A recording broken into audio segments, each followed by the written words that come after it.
Imagine thousands of people, music shaking the streets and colour filling the air. Sounds incredible, right? But what happens if things got out of control? Holi is a festival like no other, where strangers become friends, the streets explode with music and the whole country erupts into celebration. But in Pushkar, things get intense. We'd heard stories, crowds getting wild, tourists getting targeted, and for women, things sometimes going too far. But we wanted to see it for ourselves, so we invited Silga's family to join us, to dive headfirst into the chaos and colour of India's craziest festival. From the first handful of powder to the moment the music took over, it was everything we imagined and then some. The atmosphere was chaotic, the celebrations unforgettable, but parts of it, they left us questioning whether we'd ever do it again. This is Holi in Pushkar. Okay, we are in Pushkar, but we hit our first roadblock and it wasn't actually on the road. It's in Pushkar. My mom booked a hotel for the 6 of us, and now we arrived. They said only Indians allowed. Plus, being in Pushkar right now, everything is fully booked, very expensive. So we're going to have to try and find something as we walk. They're still here, they're trying to sort it out as well. We're trying to sort it out on our journey. I'm sure we'll find an option, but let's see. It felt like Radha and Krishna were on our side as we found a place to stay in a quieter part of Pushkar. We dropped our bags and stepped out into the town's vibrant streets, ready to soak it all in. After spending so long in India doing Mahashivaratri and Mahakumbh Mela and not seeing any tourists, it feels so crazy to be here in Pushkar where there are like hundreds of tourists. I mean, I'd say it's like 40% tourists here, which is, crazy. Everyone's here for Holi. We've just found out that Pushkar is known for its raves during Holi, which is not at all our thing. We don't party, we don't drink, we don't smoke. So we're a little bit scared. We also heard that guys love grabbing girls' boobs and everything. So, we don't do that. We don't do that. And we're also a little bit scared for that. So we don't do that. We protect. Yeah, we have 2 men to protect us, but and love. Oh, sweet. Let's see how it goes. Our Pushkar experience began with this Baba inviting us into his shrine to share a special moment. She's gonna connect with Shiva. Really? Indian experience. My land.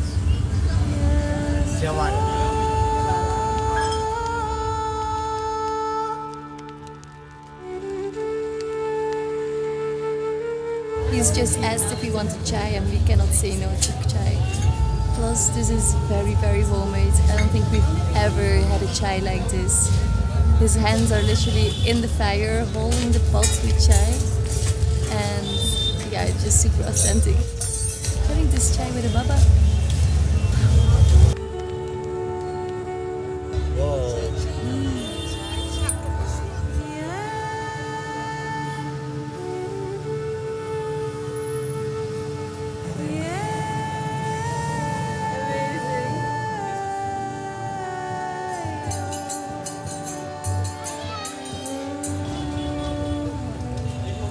Celebrate Holika.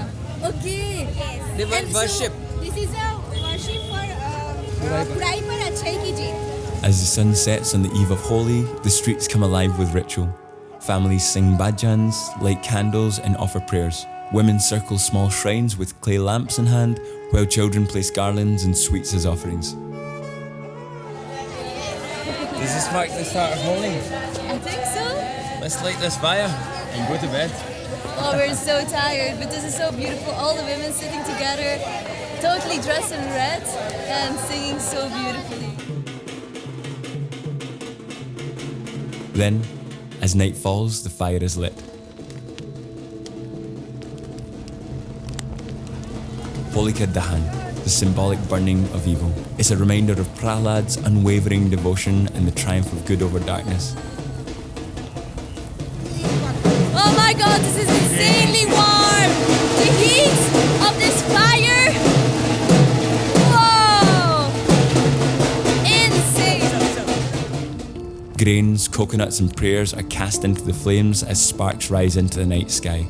Holi is a festival of colour, but first we cleanse with fire.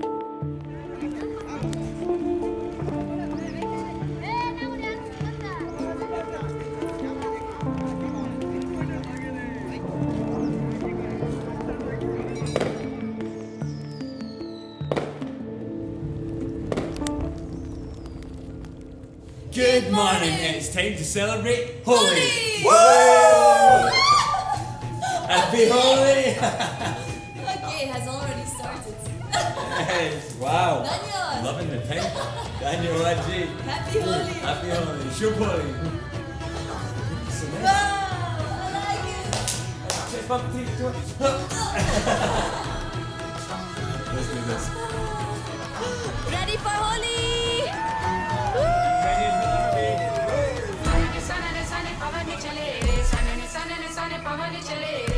Our first steps into Holi were calm and unexpected.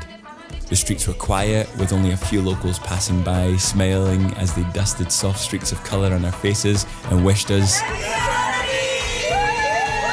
The morning felt peaceful, almost serene, a slow build-up to the chaos we knew was coming.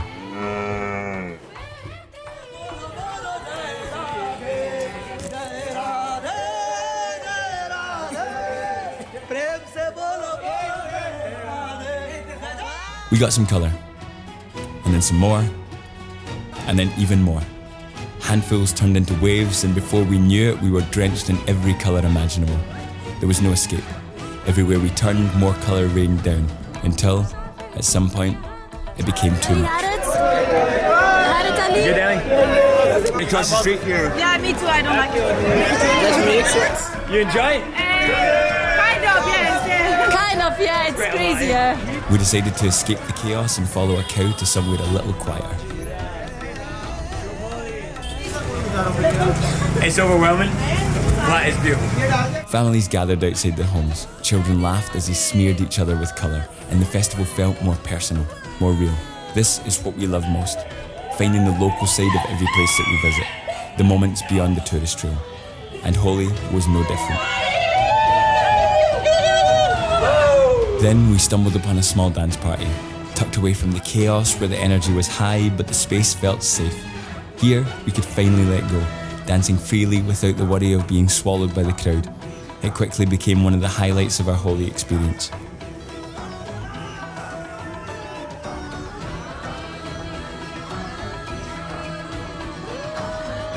But just when we thought we'd found our perfect moment, we weren't prepared for what happened next.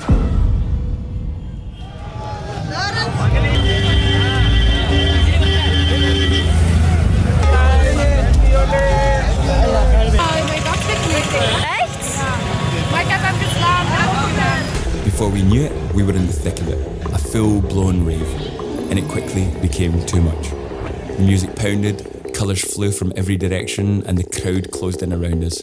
Hands reached, grabbing at whatever they could. Bodies pressed in tighter, leaving no space to move. The energy was no longer excitement, it was chaos.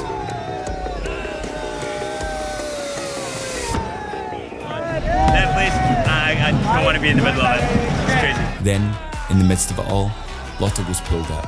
Hands where they shouldn't be, fingers tugging at her clothes. That was the moment we knew. We had to get out. So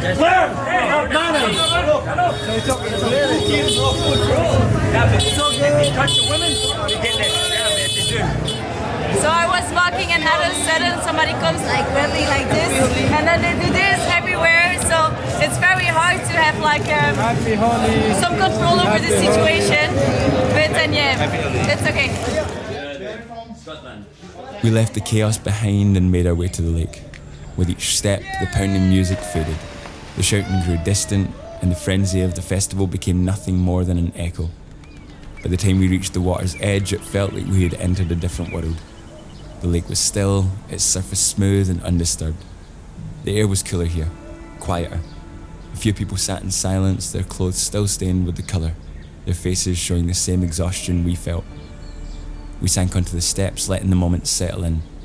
After everything, it was hard to know how to feel. Holi had been unforgettable, wild, intense, beautiful in moments, but also overwhelming. It was meant to be a celebration of love, of joy, of unity, and in many ways it was. But it also became something else, something we hadn't been prepared for. Would we ever do it again? Probably not. We're grateful for the good times, the laughter, the colour. But a festival of love should never be taken advantage of in the way that we saw today.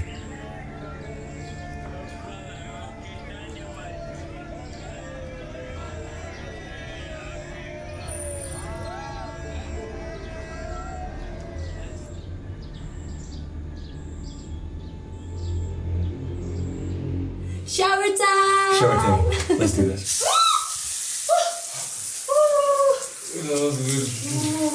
Happy Holi, guys. Happy Holi. Oh, we have a small problem. The shower stopped working. The shower seems to have run out of water.